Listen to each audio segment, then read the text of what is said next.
Up until 6 months before Steve Jobs died of cancer, he pursued a host of alternative medical pathways, which include things like eating healthily, in some instances some chiropractic, some homeopathy, probably in denial about his illness, probably hoping that he might be able to overcome that illness in that way.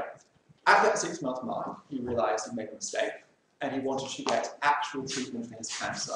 But by that time, it had already metastasized, and he was replete with secondary tumors.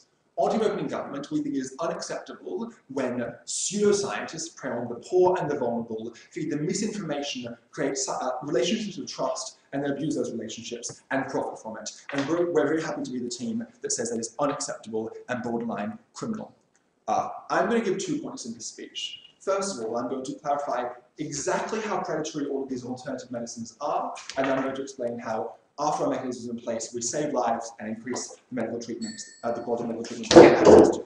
No thank you. Before that, to clarify the model and what this debate is about. We think, first of all, this will apply to things like homeopathy, some parts of chiropractic, not the things where they fix your chronic back pain, because medicine is very good at fixing that, but where they try and fix discs without any evidence about the surgical procedure, and then sometimes debilitate you for life. We think this applies to Reiki healing, to the parts of nutritional medicine that are unproven. So, for example, there's very good evidence that if you have breast cancer or some kinds of kidney cancer, vigorous exercise can half your morbidity rates. We're finding people using that as part of the treatment pathway. There are very good nutritional doctors who are also oncologists. We aren't okay with, for example, the Australian blogger who was recently gotten a bit of a shitstorm because they were saying you literally just need to eat lots of quinoa and kale and your cancer will go away. And hundreds of people were didn't receive treatment, didn't receive no thank you, because they were persuaded by that. The regulator, in some instances, can internalize the cost of this, where we think there's probably some evidence, but we aren't saying we will do the trials for you. If you are advocating some bizarre, risky treatment, we don't have to find people with cancer to be subject to part of a trial. No thank you, you probably just want to do it. We also think this applies to some parts of psychiatry, because some 3rd and 4th generation psychiatric medicine just almost doesn't work. Because what they do is they take a control, they then mess with the control, so it isn't the actual correct dosage. They give you too much of Zyprexa or Ritalin or lithium, and then modify it such that their medicine looks like it actually leads to a placebo effect when it doesn't even. That's not in all circumstances, but it's worth recognizing there is a total saturation in the market, no thank you, of some psychiatric medicines, specifically with regards to antidepressants, that just don't work. We're happy to have oversight for these trials. We can make sure they're going to work. We will heavily investigate and monitor people if we think they're going to do them improperly. 2 other caveats. If you break this law, we are going to charge you criminally with what we will call egregious incompetence in medicine, or manslaughter, or violation of human dignity, or whatever you can call it. No thank you. But you go to jail. Finally, if there is some kind of hardcore Baptist pay for pray service, we're happy to extend it to that insofar as this is in some cases about religion, but this debate isn't about religious freedom, because in most instances, no thank you. 1, it's done inside the home, and that's a wash either way, and 2, those people are already covered, when they're doing it to their children, by a host of legislation where that is neglect of your child. So this debate is not about religious freedom. We're narrowing it, no thank you, to have some kind of, because we aren't going to spend an entire hour talking about Baptism, that's already a wash, and there are much more interesting things to talk about. Because even if that wasn't your extension, we saved tens of thousands of people who access homeopathy on a daily basis, and that's not going to count much either way. Why this is predatory? A host of reasons. No, thank you. But in the son of a medical family, we don't quite like these things. Lots of rants from my parents who are gynecologists and oncologists. First of all, denial. People in some circumstances don't think they actually have cancer. They don't want to believe it. And some kind of medical treatment that isn't actually saying, no, thank you, this is going to kill you, by some kind of medical professional who you're able to trust is very persuasive in some circumstances. Secondly, some people have a fear of medicine, often irrational, sometimes founded on the basis of unpleasant experiences, because physicians do make mistakes occasionally. In those circumstances, people like homeopaths are very good at being the lovely person who holds your hand and gives you an hour-long consultation while giving you herbal tea and honey, because you think, I can trust this person. Why didn't that oncologist spend an hour with me? Because the oncologist had 50 people's lives they saved that day, and the homeopath was only able to kill 8 because there were 8 hours in your hour-long sessions.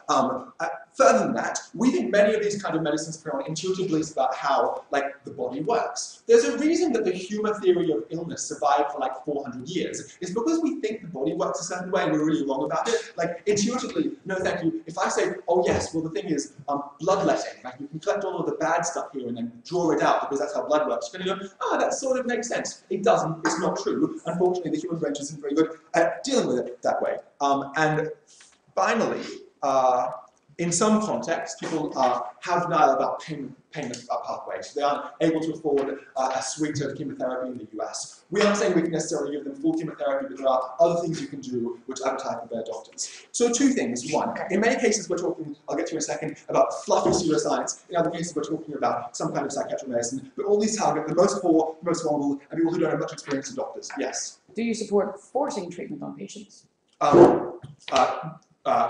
Probably a bad idea. People want the ability to internalize possibly their own decisions.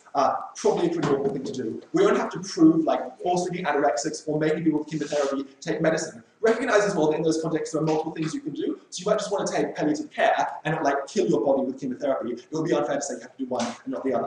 How we save lives? Lots of reasons. Concession at the start. We aren't saying everyone will access chemotherapy or like the musculoskeletal specialist who can solve everything. We're just saying on the margins we get benefits. First of all, at the diagnostic stage, people go to homeopaths and don't go to GPs and therefore don't get diagnosed with illnesses that they could very easily treat. Some of those are minor, like infections, some of those are minor disc ruptures or disc misplacements. In other contexts, they're much more serious. Like, for example, cancer. People can actually sometimes be cured of terminal illnesses or be cured of things which in other circumstances will kill you if you're found early enough. If you say, maybe that tumor or that melanoma, or from Australia, maybe that big spot on my arm because we all die of skin cancer. Maybe that's a bad thing we should go and check up on. Maybe we should see how someone tell us about that. We also think as well, this is about lifestyle advice, because what often happens is you go to the homeopath and they give you like some fine treatment for your like unbalanced state of mind, but then they say, oh, also, we have these anti-vaccination pills. You don't need to take anti-malarial tablets. Just take this. It's like a concentrated thing. That's how they do it. They create relationships with trust and then abuse those relationships. We break that cycle. We want to create those relationships and then give people bad information. Especially recognizing as well that clinicians are able to give a whole host of information, not just about how to treat you, but how to stay well, information about what you should do to stay healthy, how you should exercise, what you should eat. We want to break the cycle where you have bloggers like the Australian blogger who was recently destroyed in the media, who abuse the most poor and vulnerable because they have relationships of power over them and because they exploit them. We're very proud to propose.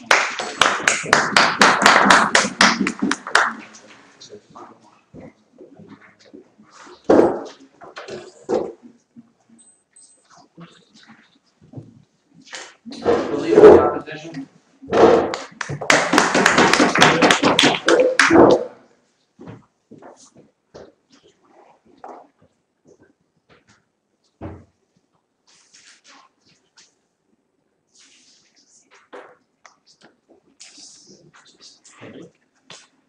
Honourable panel, three things for side opposition. First, let's talk about the psychological effect. Let's talk about the delay that these people get. And thirdly, let's talk about religion, because first prompt, don't actually get to ignore the word ritual, say that's not in the debate.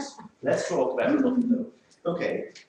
Like, notice for instance, the example about Jobs, for instance, what he actually did was he engaged in things like in a particular kind of diet that you literally could never police. You could never stop him, for instance, engaging in, let's say, taking juices and things. Secondly, notice like at the very end, we get the example of the blog. That's not a treatment or a service. That's simply information that, again, people would be able to access and can't be bound under your prop because you can't get embedded words into the motion to make it easier for you. Notice those individuals would still be in a position to access that kind of information, would still engage in those lifestyles. So that's that gone. Notice secondly then as regards, for instance, like psychology or psychiatry, notice there are massive paradigm shifts that occur occasionally. We once thought that Freud was incredibly effective and no longer do so. Like, it's impossible to, on some level, to police what we think is effective to some degree of as regards psychology or psychiatry, insofar as even the way in which we measure these things or see positive results changes occasionally. Notice then thirdly, like where you give the example of the poor, and you more or less admit that those individuals will be unable to access the treatments that you think are good treatments, and then leave them with absolutely nothing.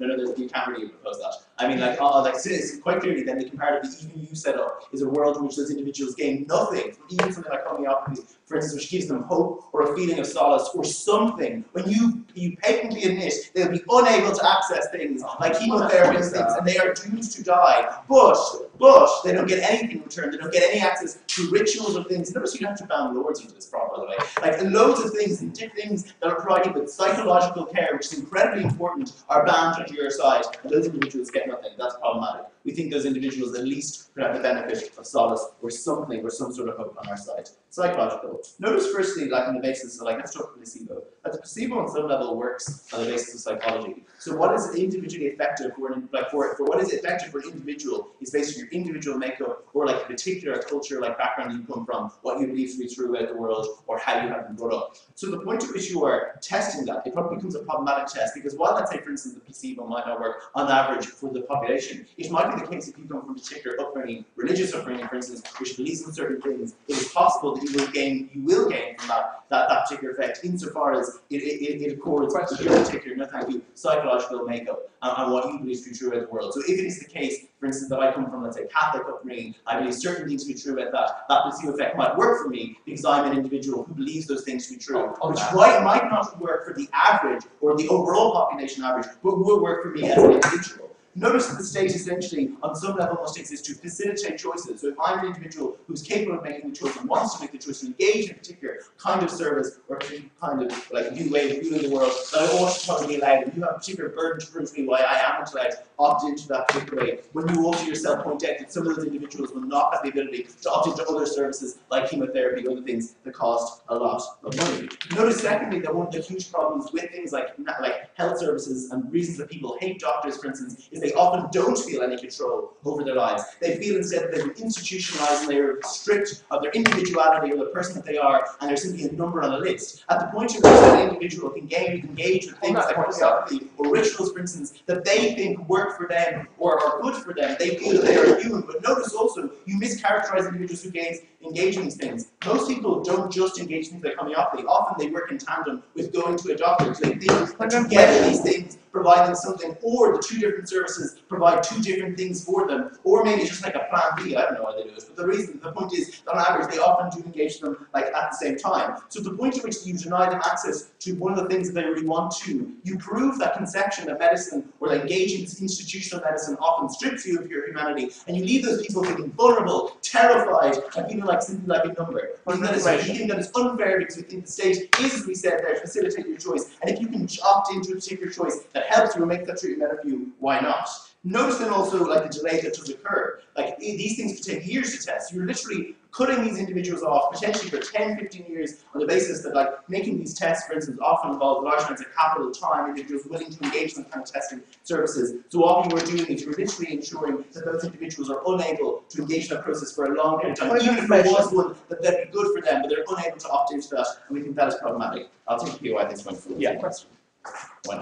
It's all very charming to assert I can just hope I get better, but what kind of illness can actually improve, against the counterfactual in terms of treatment by just hoping I get better? Can you name one? Okay, well, interestingly, the word any is in the motion. So, for instance, you're not even just doing terminal illnesses. You literally have to do all illnesses, literally every single illness. Notice that some people do actually just get better over time as their immune system fights it, and the ability to have hope or solace is beneficial. But notice also, as I told you, people do it in tandem with actual medicine. So all it provides them, even if you're right in saying it's completely ineffective, all it provides them is solace, is hope, is something that helps them to engage in the other element of medicine. So you think that's beneficial for them, I said, insofar as that psychological effect is a positive one for them as an individual. Now let's talk about the religious or individuals engaged in that kind of thing. Because you can't actually just it's not tell us that the emotion is not just rid of the point at which it's in the motion.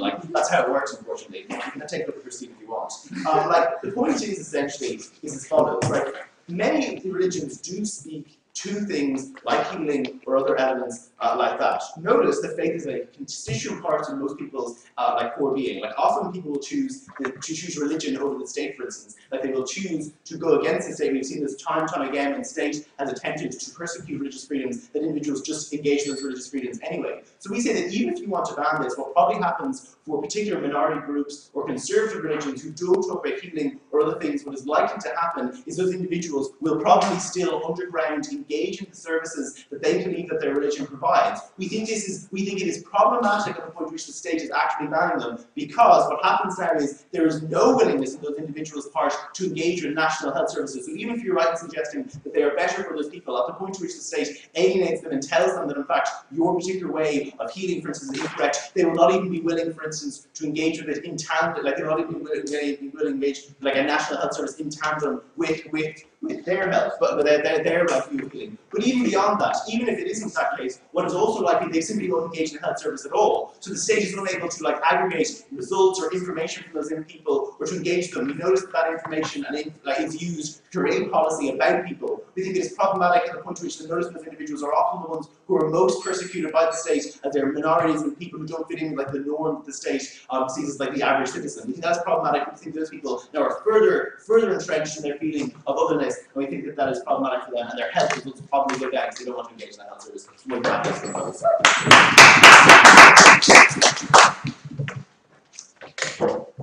The Prime Minister's Deputy.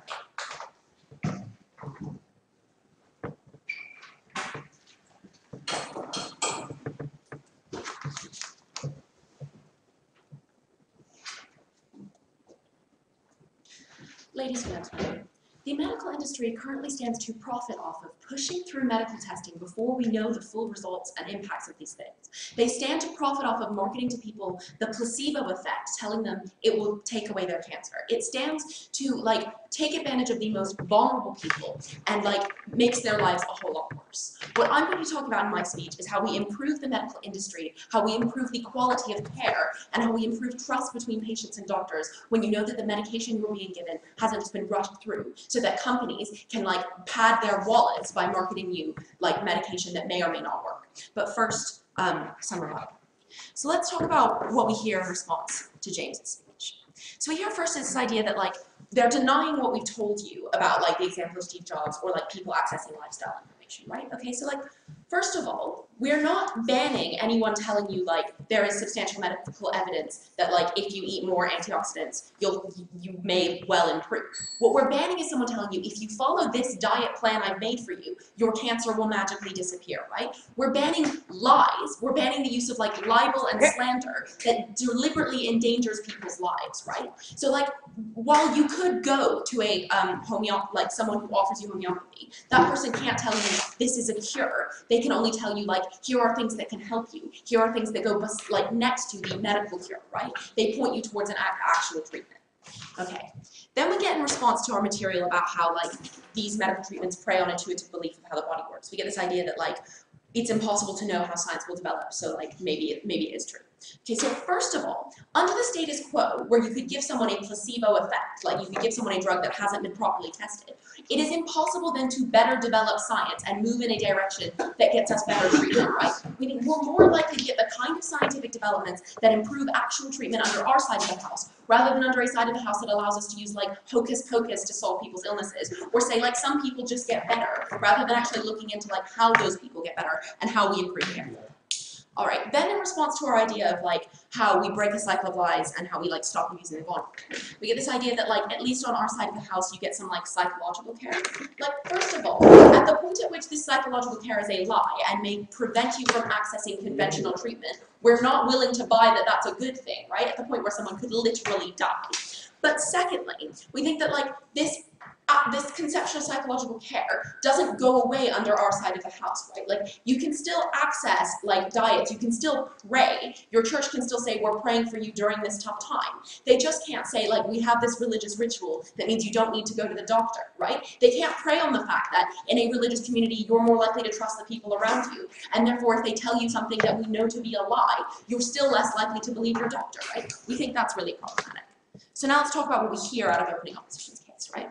So we have this idea that like the placebo effect may actually help you out. And we think like while there is some evidence to say that like people who believe they might get better are likely to get better, we think there isn't enough evidence to like justify the massive burden of harm, no thank you, of like telling people lies about like how to seek care. Then we get this idea that like people are making the choice to access this kind of thing. Like, you're not making the choice, right? The key thing here is that no one has explained to you that it is the placebo effect taking place, right? You're not consenting to a placebo effect. What you're consenting to is someone who has marketed to you what is apparently a treatment, right? That's not consent because you don't know what you're consenting to. That's kind of how that works, right? If you don't have the full range of information, which you guys are standing on the side of, then you can't possibly make an informed decision about what kind of treatment you're seeking. We want people to be making informed decisions. We're quite happy for you to decide you want to access a placebo, so long as you know it's a placebo, right?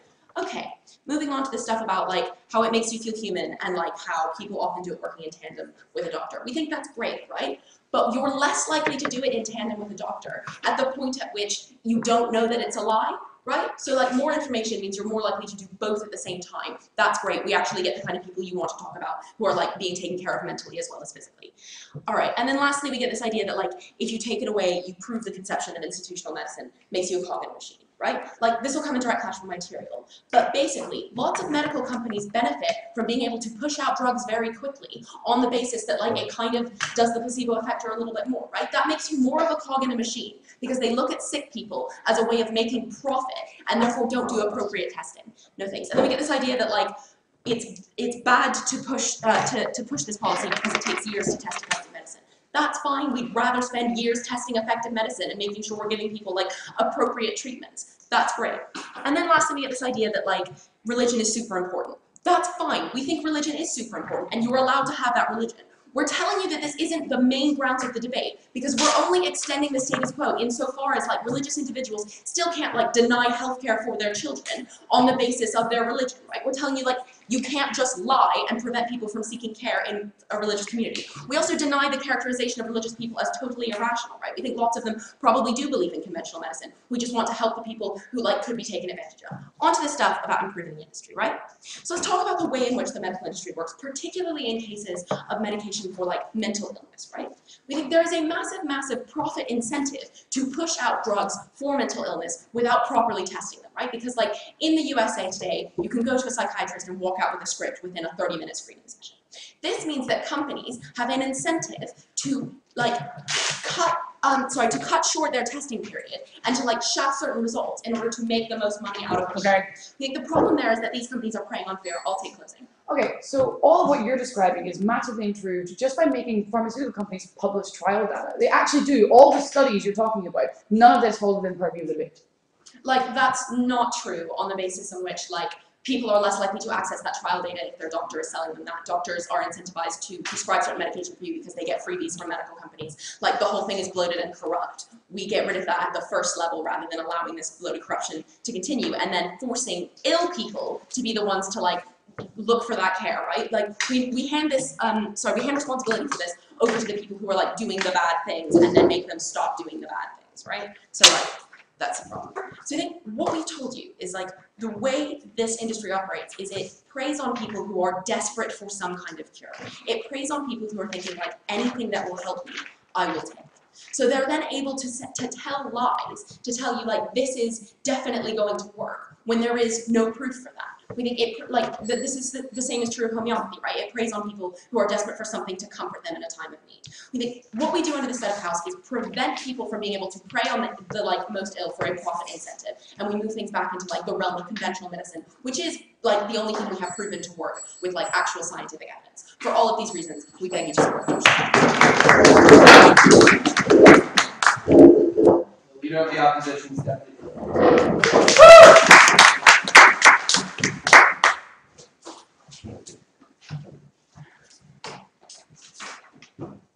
I'm going to talk about your future self, why you're entitled to make decisions for your future self. I'm going to talk about national regulation services and why they're absolutely awful at providing cures for all people on like a normal metric. So let's talk about a couple of points here. One of OG's challenges is that no disease ever gets better because of a psychological belief that it will get better. Notice that literally your test is against a placebo, which is premised on the idea that you get better because you believe that you are going to get better. So if they're holding their test at all, then they have to also buy into the idea that we give you, which is that sometimes believing something will make you better does have effects, like going to Lourdes and lying back in the water, which does work for some people and gives them solace. Now, notice that when they try to make this debate about terminal people, which is absolutely fine, notice that possibly no kind of medicine is ever going to make those people better, and yet going to places like Lourdes where you can lie back in that healing water is something that could actually make your life better, make that 6 months that you have left, I'm going to say more effective, but probably just better. Also, on the basis of false promises, you would probably also have to ban like religion, because religion gives you promises that we can't verify, like the fact that you will go to heaven or to hell. So literally you're going to have to give us a better metric than we think the thing that you are saying, no thank you, is a lie, therefore you can't do it. Number two,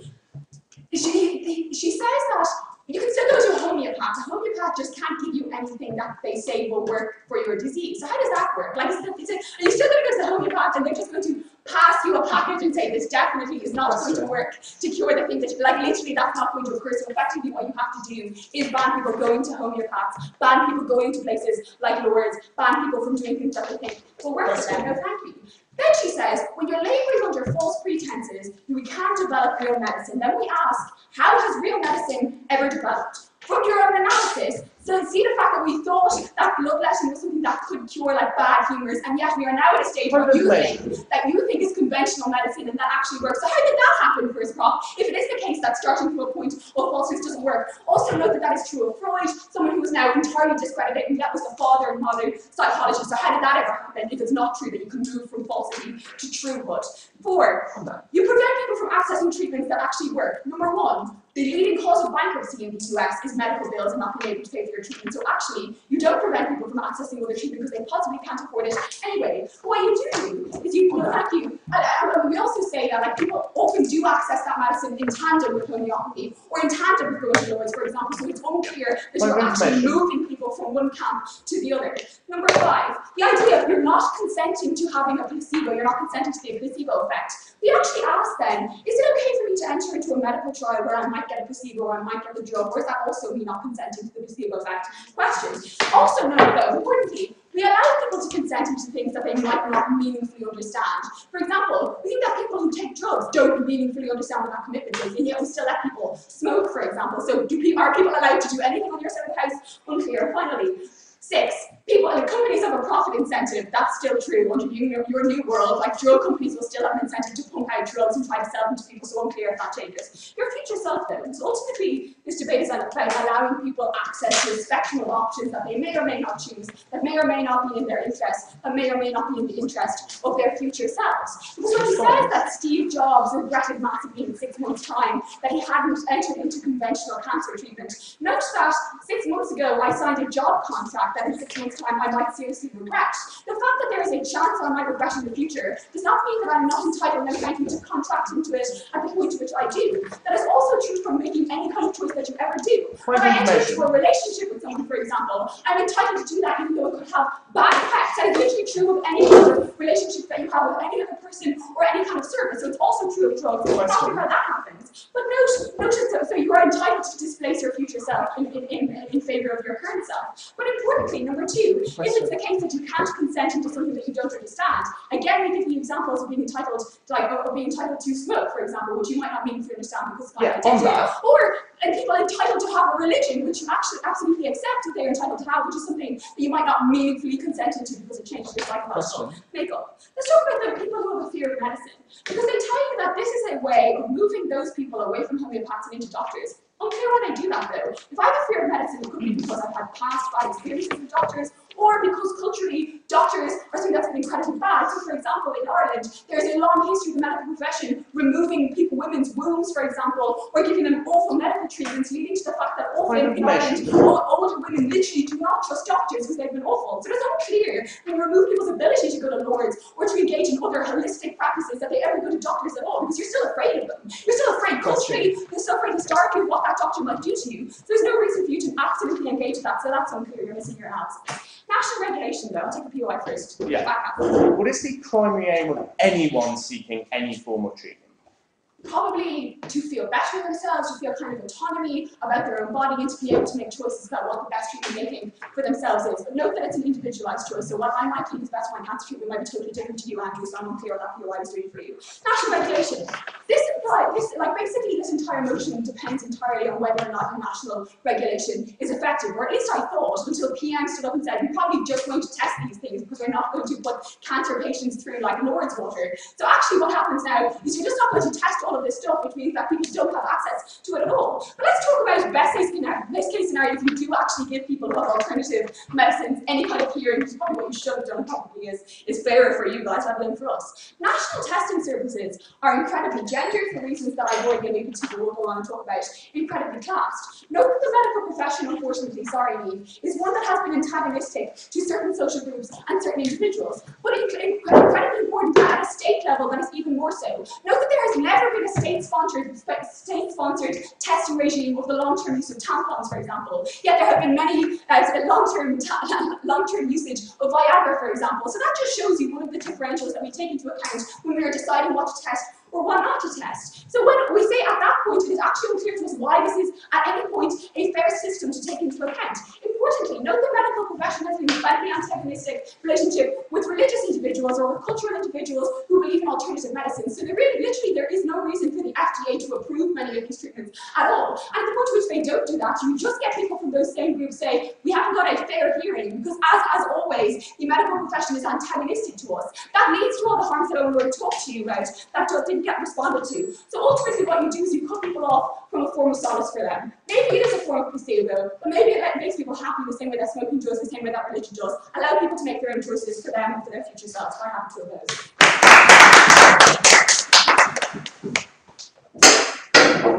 The government member.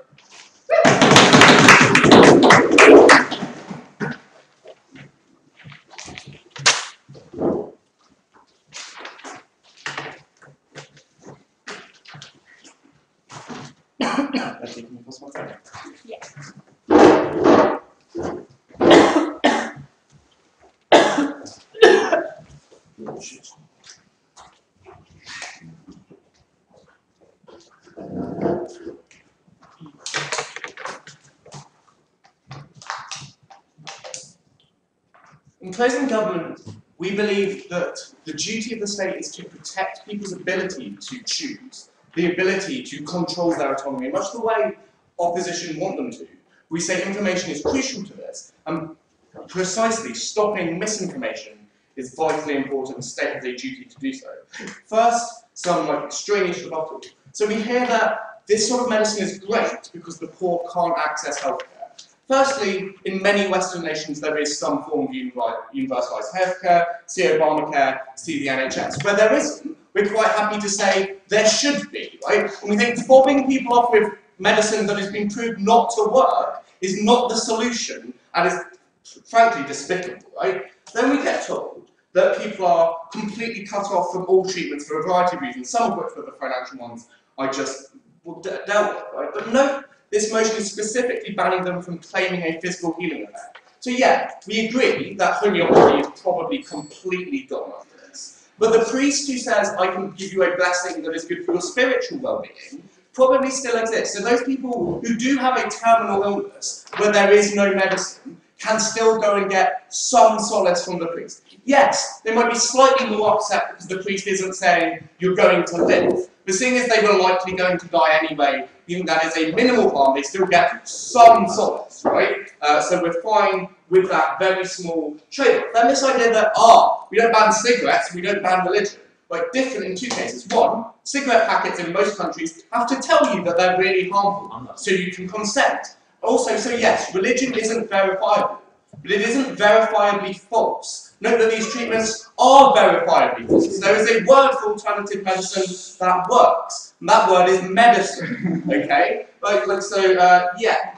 And finally, on this idea of, the testing body will be really unfair. Note that the motion specifically specifies creating an independent testing body. Presumably, it's fair and proper to assume that that will be decent and made up of a representative sample of people who happen to know about things. Like, that seems fair for us to claim, right? So, this leads in to, finally, the idea of control over lives. Two responses. One, the stage I am really ill, I have very little control over my life. We think being in good health gives you more control. Second, control and consent again relies on choice, which leads me into point one, informed consent, right? No thank you. So we think it is vitally important that people get to choose what happens to their body, right? Note that all of my experience is dependent on my body. I don't experience anything separate from my body unless they prove my body dubious, right? So why does faith healing and alternative medicine deny people this choice? So IPOI, what is the primary motivation of people seeking like any form of treatment? It's to get better, right? I don't seek a treatment to improve my health if I don't want to improve my health, right? But when I seek out alternative medicine or faith healing, the thing I'm doing is not going to enact that choice, right? Because that's the whole premise of this motion. So I'm not acting in accordance with my choice. Why am I not acting in accordance with my choice? I'm not acting in accordance with my choice because we as the state are allowing purveyors of alternative medicine to lie and claim that when I do go and get homeopathy, when I do go to a faith healing, that will make me better. Right? One, we think that is misinformation. So these people are taking down a path which they believe is in accordance with their wishes, but isn't, because it doesn't work. But secondly, and crucially importantly, right, we think that the state is complicit in this. The state has a primary duty to stop it. Why is the state complicit in this? Because false advertising applies to nearly everything else, right? The state will stop Tesco selling me a beef burger that is actually made of horse, because the state recognises that I have not consented to eat a burger made out of horse when I bought a beef burger, right? We think this is exactly the same situation. I have consented to eat a tablet to make me better. But when I'm eating like a homeopathic tablet, it won't make me better. Therefore, I've handed over my money in like a case of mistrust. In every other case, the government will stop me doing that, will stop people tricking me. When it doesn't do that for faith healing and for alternative medicine, it is implicitly saying there is something different about these things. There is something different here. We think there just is nothing different. There is no difference. So the state is falsely endorsing this. We think therefore the state has a duty to act and correct that oversight. Given the distinction between what a priest can actually say in relation to faith healing and general kind of spiritual stuff, that's a very small distinction. How are you going to enforce that? Right, so at any time it's reported to us, we will act accordingly. Anytime there's a poster saying faith healing, come and be made better, we will prosecute for false advertising or whatever OG said we were prosecuting for. Yes, we cannot enforce this perfectly. We also cannot enforce anti-murder laws perfectly. Still think it's worth trying. Also, just note the sort of general endorsement at the stage where the state fails to act at all on faith healing, as I just proved. So the challenge we get from opening opposition is, when you get rid of this, why do people seek other forms of treatment? So we say, not only is this about informed consent, but we do actually improve the well-being of the population on our side of the house. So why is this? Let's look at those people who go and seek conventional medicine. So point 2, right? They're doing, as I said, they're doing it because they want to get better, and they believe this will make it better. So why are they using faith healing and alternative medicine over this state? So one, because there are some barriers to going into healthcare, though you were talking about like fear of MRSA, that kind of thing, which put people off. So they might rather choose faith healing. We get told, why don't they do both? No, it's because if I'm doing one thing that I believe will make me better, just why would I also give up my time to do another thing as well? Especially when I also say have to pay for medicine as well, or when one of them is unpleasant and I just don't want to do it at all. So it is mutually exclusive. And yes, maybe they realise eventually that faith healing isn't going to work and therefore they go see a doctor. But it's not just cancer that gets worse over time, right? It's nearly all illnesses, right? An infection grows over time if you don't treat it and gets worse, which means your quality of life is reduced because you're ill for longer, you're more ill at the end, and it's more expensive for the state to treat it, which makes it harder for the state to treat other people, like, for instance, the poor people that I wanted to talk about. Secondly, then we get those who would never choose to go to a doctor anyway. I mean, they're not going to get better on any side of the house. They can still get all the sort of spiritual benefits on our side. They just can't be lied to and told they'll get better. We're fine with that. On this side of the house, we stand for consent and making people better. Opposition member.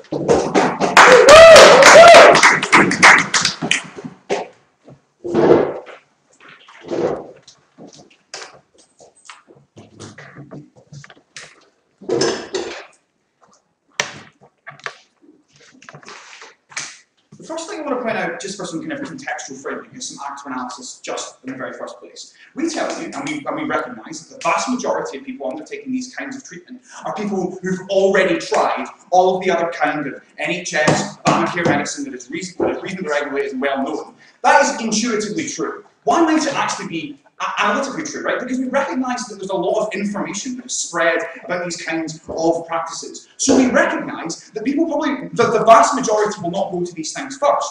Rather, they will have tried everything else and use this as a last-ditch, last-effort attempt. So it's not true, as opening government tell you, that it's often mutually exclusive. However, in the cases where it is mutually exclusive, and the individuals that do go there first, where there is coercion, where there is a lot of vulnerable people, what I'm going to bring in my second point of extension is why these things will still exist, and also why in many cases they will get far worse because they are unregulated in a whole number of ways that we do under the status quo. That will be point two. The first argument, I'm going to run a reasonably hardline defence of individual freedom, which will to some extent tie into religious freedom as well, but it'll all be new, it'll be very fun.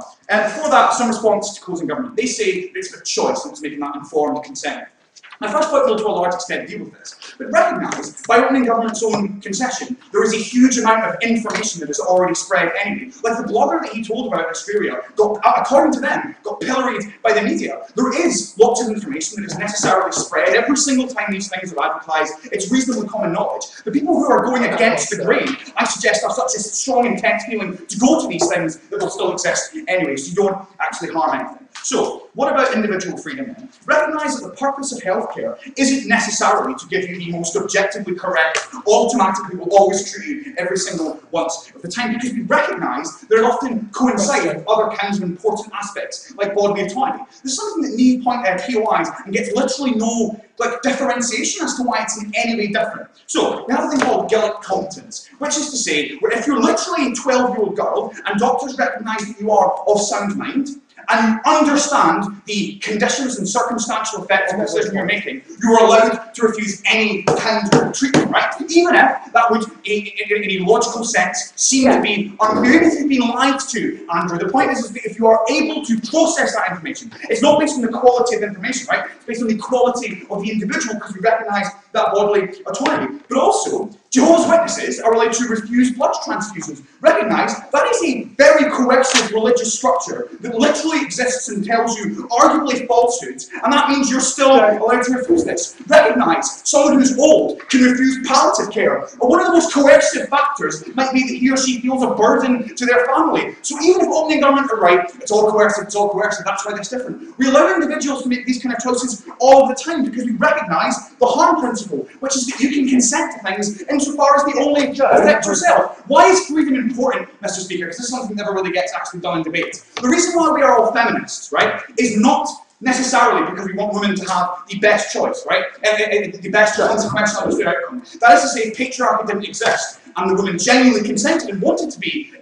looking after kids or whatever. We would have no objection to that. What does that tell you? Literally, a common belief is based on freedom. This concept has actual weight and stuff that we have to weigh up against consequences and practicalities. It's extraordinarily important and matters. But the worst thing about this policy, Mr. Speaker, is the enforcement mechanisms. Because I asked them, how the hell are you going to tell, what priests or religious spiritual leaders are doing? And they're like, oh yeah, well then we'll just ban the posters. Either one of two things happen. Either you heavily regulate it, in which case the harm I'm about to present to you, or you don't regulate it, or you don't enforce it that much, which seems to be Andrew's POI, in which case it still exists on the ground anyway. If you do regulate it, recognise the only way to enforce this is to literally be inside people's churches, people's homes, people's places of worship, because they themselves recognise that it's very difficult, and it's very easy to say a slightly different thing that they'd be okay in. How the hell are you ever going to check that unless you're literally inside or have reasons? Because Andrew, they're not going to report it to you. What does that mean? Your actual religious practice, people who want nothing to do with the faith healing, they know there might be an agent of the state, or there might be someone there disrupting their private religious practice that has nothing to do with anything. That is a huge integral part of their identity outside the normal parameters of this debate. But they now feel like they can't engage in it because they know they could be reported on or anything. That is a huge infringement of religious freedom. No thanks. But if you aren't going to regulate it that much, such you won't do that, then it's not going to be effective. Anyway, in which case, all of these arguments happen. No thanks. By definition, the people that Gov are worried about, that is to say people who are vulnerable and coerced, If they are that coerced, or they have these kinds of feelings, they have a deep religious or spiritual or personal feeling attachment to these medicines, they will constantly want it. Nothing you can do can say, the information hasn't worked. That means, no thanks, that they will still want this medicine. That means the demand still exists. I'll explain why that's bad, but I'll take over. The girl in the Gillett competency case law had full information about how effective contraception was. The difference with this is what Kate told me, she didn't have full adequate information, which is why they can't be informed consent. Like, it's not about the quality of the information, right? The point is that people can make choices that we, or a society would seem to be objectively illogical. The question is the individual themselves able of consenting? And we recognise that even very young people can do that, because it's not about the information itself. So, that means, what I was just saying is that the demand will still necessarily exist. Why will the supply exist? Well, often these things are just religious practices, there's things you can do in someone's house, right? That's that obviously still exists. Moreover, many of the kind of treatments you're talking about are often homemade, homegrown, right? In these kind of situations, such that you can, so you don't even need to smuggle things. And even if you do need to smuggle things, for drugs are a thing, and it's very difficult to police. Why does this get worse? 4 reasons. First of all, the kinds of things that you're doing are no longer regulated. So in order to have a medicine, it has to be not harmful and effective. The point is that even the ones that they're banning, we regulate for being not harmful. They're far more likely to just have harmful drugs that you now no longer regulate in these kinds of situations. Secondly, the religious healers just now have to go through training. Even the ones that you seek to ban have to realise what the parameters are and how dangerous that is. Now, they're no longer to actually have that kind of training which is extremely beneficial, which can harm individual safety. Thirdly, they're now in the same area as really dodgy practices. So there are some religious practices like scraping coins off your arm that cause horrible, horrible damage that are banned. Now they're in the same category as those things, so you're far more likely to have to engage with those kinds of practices given it's in the same inner circle. That's extremely damaging. But 4, and arguably most importantly, you lose out on the information and the critique, because we can vilify the truth of these things as it collides with error. They themselves told you that it literally was pilloried in the press. Now they can't advertise. Now they can't actually present this. It can't be destroyed by mainstream doctors or the public or by punters in general by saying this is clearly nonsense, because they have to advertise within that echo chamber where they know it's safe, such that they're not going to be reported, so you ruin that information. This policy is insanely illiberal. It also doesn't work and makes the very people we're talking about much more unsafe. We're very proud to oppose.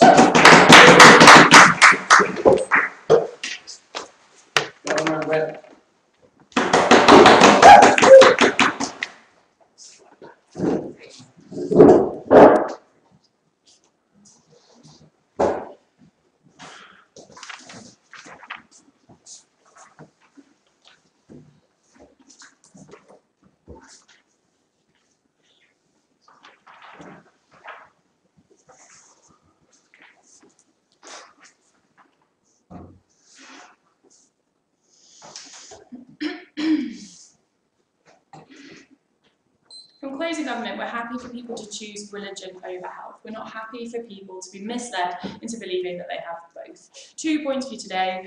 First of all, talk about consent, and second of all, break down the stakeholders, why it's a problem that they only focus on really religious people who will use these anyway. We think that's a wash, but we think they ignore the massive benefits that really obviously fall on our side, the people on the margin who are more likely to access their healthcare, why they get a huge improvement to their welfare, specifically because of the mechanism that Andrew's brought you. So we get a broad assertion from our opening that consent exists and there's not enough information. Andrew explains to you why that matters. He gives the analysis explaining as to why the state is complicit in those harms and why it therefore has a corresponding duty to test these and only allow them to claim a physical benefit if they prove these tests. First of all, I want to respond really directly to what I heard from Joe. So Joe says that individual freedom is really important, and he says, give some examples to suggest there's obviously an extent to which bodily autonomy and healthcare can be overruled by certain things, right? We draw the line at actively harming your own body, right? So he says individuals can withdraw from palliative care. We say the difference is that they understand what's going to happen, right? They know that they will end up dying. They understand the consequences, and they think that they can consent to that.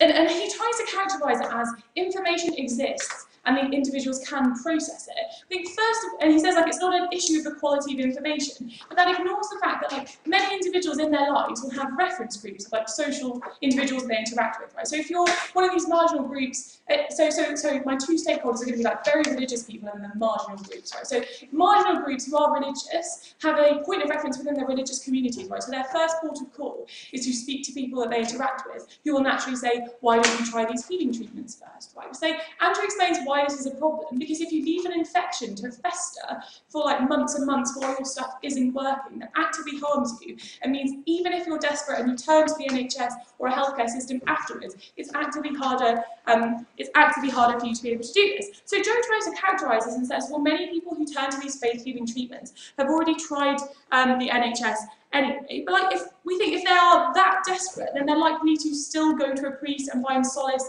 on our side.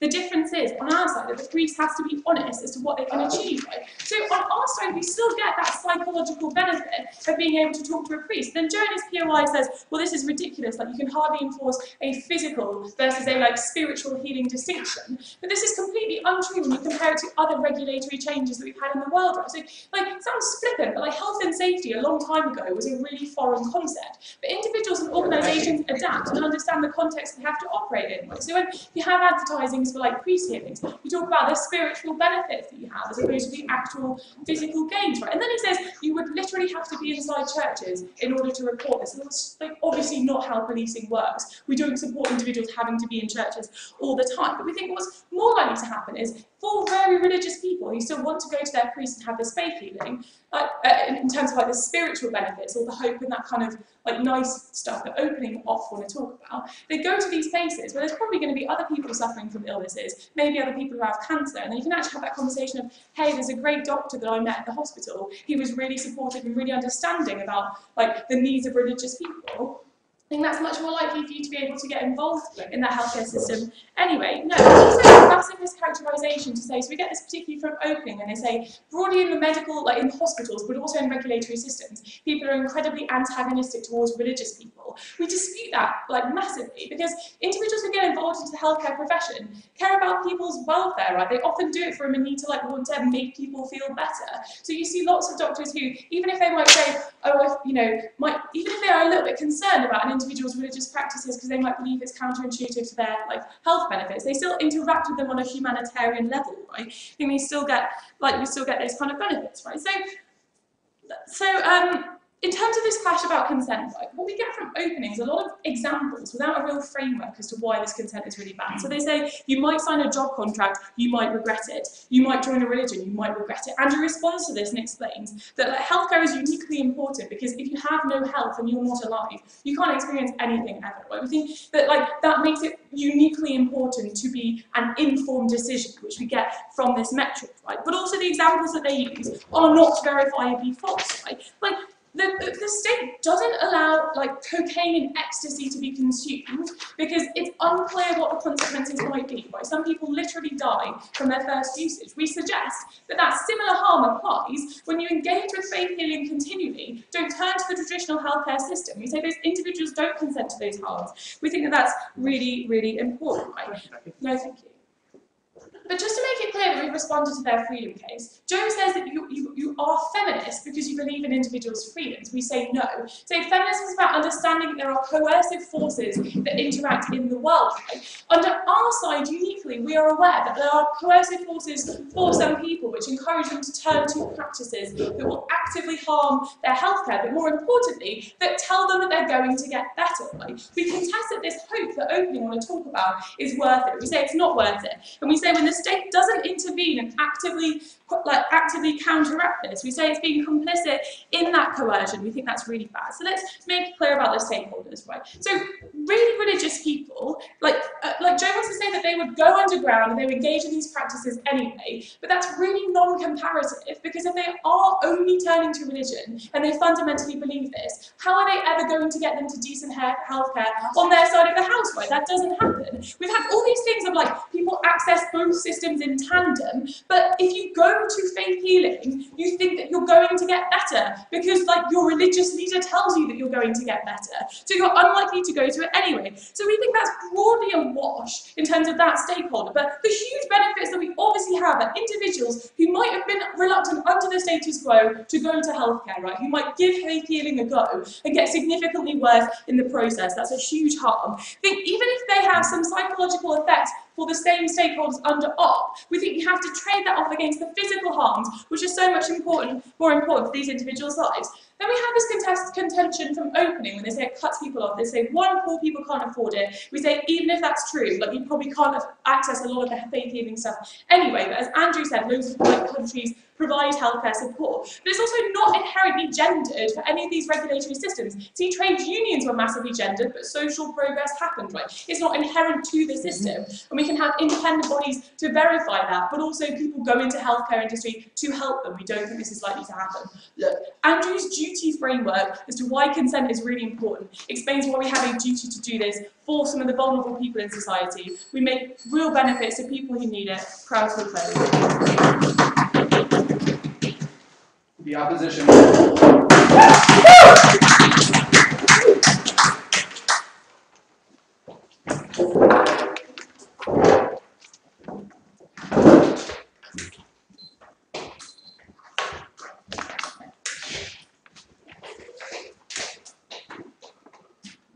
Where's the other one?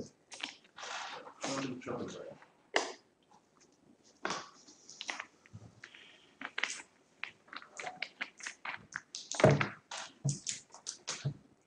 I have a granny on the west coast of Ireland who believes that if she breathes on people, she can cure their thrush. I want this motion to pass personally, just so I can see the court case when they have to go and collect her from her village hamlet and prosecute her as first proposition defined in some manner. There would have to be criminal charges, right? I just kind of want to watch that court case, but also it's just a spectacularly ineffective and unjustifiable proof. So I'm going to talk about three things. Firstly, like, do we have a right to do this? No. Secondly, do less people take these medicines? Like, there's a very serious problem with the efficacy of the proposition that's laid out for us. And thirdly, do we get better medicine generally? Again, a real lack of analysis into substantial medicine we will get. So firstly, 3 points between each rebuttal. So after closing government tells us that the problem with this is you don't actually get informed consent, and people aren't able to consent because they don't know that this treatment doesn't work.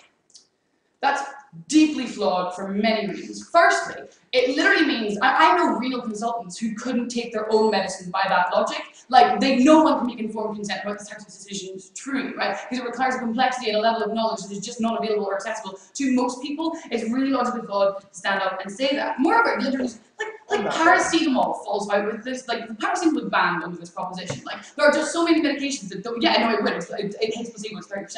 So, and we also don't know how it works because we don't have no mechanism of knowledge of it. So, like, by their own analysis, many of the medications that they are using as examples of falsifiably fantastic are deeply problematic, and it's an incredibly problematic way to phrase the consent argument. Secondly, like, Becky stands up and says, the gist of it is just that our priest has to be honest. Okay, firstly, I can't think of any problems ever historically with regulated churches in their behavior. Secondly, your priest goes to court for something they said to a parishioner that they believe and that their parishioner believe within the confines of that church. It didn't claim to be anything else other than an expression of their religious freedom and their ability to practice religion that they believe. So whenever they are arrested for saying something that they genuinely believe to be true, and we can't prove to not be true in the same way that they talk about it, that's deeply problematic as an extension of their religious freedoms, right? Thirdly, and finally, before I go on to my speech, OG talk about when you get increased quality of mainstream medicines, right?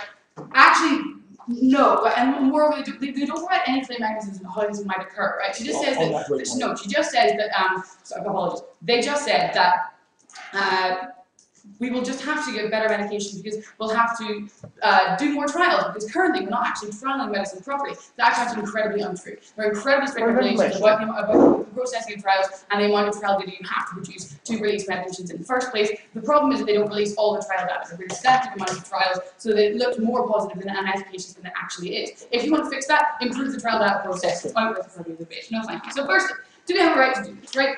Because I asked the POI of the local government, would you force treatment? And it's a really important question. They immediately said no. That would be unfair and you have to enable their choice and ability to just make decisions about their own body, which ultimately answers the question of this debate, right? Because we allow people to refuse all treatment no matter what illness they have. We allow someone who is facing a incurable illness that is potentially terminal to say that they do not want to take that treatment, and that is something, and they would rather die than take that treatment. And that's something, a choice that we enable, right? We're not able to make this choice for people because we don't have to live with the consequences of those choices. We are not them. We don't have to deal with the consequences of taking chemotherapy. We don't have to personally rationalize how we feel about that. We don't have to rationalize how we feel about that in relation to our God or our eternal soul. These are not consequences that we have to deal with. So we allow them to make that individual and personal choice, right? We allow Jehovah's Witnesses to refuse blood transfusions and bleed to death, because that is their choice and their eternal soul, and thus they respect that more, right? Closing government free really well, they ask, what's the purpose of healthcare? It's to get better. It's not. It's to improve your quality of life. Many things you just can't treat. Like, a lot of this debate is actually about chronic illness, right? And people who just don't have a cure. We have nothing to give them that is a cure. We have things that make their quality of life marginally better. All of these cures fall within that remit. All of that is about improving their quality of life and their lived experience openly.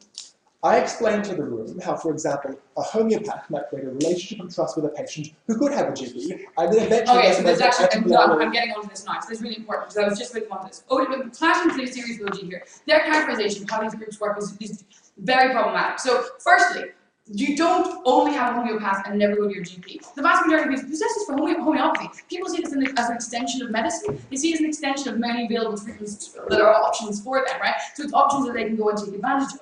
In this debate, there are two major groups when we're discussing the illness, right? There's the seriously ill and those with minor illnesses. For those with minor illnesses, that's almost my second point, right? Do these people take less medicines?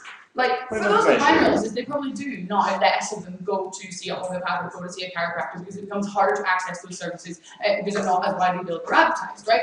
That's really not a big deal because none of these people are actually seriously harmed by any of their seeking for treatments for minor illnesses. That with minor illness makes no difference. Those with serious illness, though, this is incredibly important, often have no other option. It was great when Steve Jobs got brought up. He had pancreatic cancer and was caught at a point at which his success rate with conventional medicine would have been about 8%. He was going to die, and it's just untrue to suggest otherwise. Many of these people are in that situation. So at the point at which you are so ill that you are like facing a complete failure of conventional medicine, you therefore will, as a matter of life and death, seek out whatever option is potentially available, which means that you will go and take these people out. And that's where you're in incredibly dangerous circumstances, right? Because it's on to my third point, do you get better medicine? No, because now this is in no way regulated market, and this is what Joe told you in extension, right? In no way, shape, or form do we have any controls of what goes into these drugs, or who gives them, or the manner in which they're given. That's incredibly problematic, right? Because currently, homeopathy is heavily regulated, it is inherently harmful. Chinese herbal medicines, I'm not taking anyone again, are regulated so they can't actually have harmful constituent elements, right? That's really important, and means that people are safe. We also have things like, for example, when it comes to chiropractors and osteopaths, you have good regulations. They have to qualify, they actually get to university, and we have good studies of what practices they implement. So, for example, chiropractors is a really nice practice where they crack your neck, and after a bunch of people died having massive aortic aneurysms because they sheared the fascia of their carotids, that was a massive problem, and so they were able to identify that because they did trial data, they were able to regulate that system, right? But at the point at which this is all underground, it's not regulated, they're not publicly allowed to exist, therefore they're not publicly allowed to have bodies and regulatory bodies, they're not allowed to commit to trials to study the efficacy or safety of the practices that they're espousing. That means that you're no longer able to guarantee the safety of that medication. That means that people who need to go and seek it out,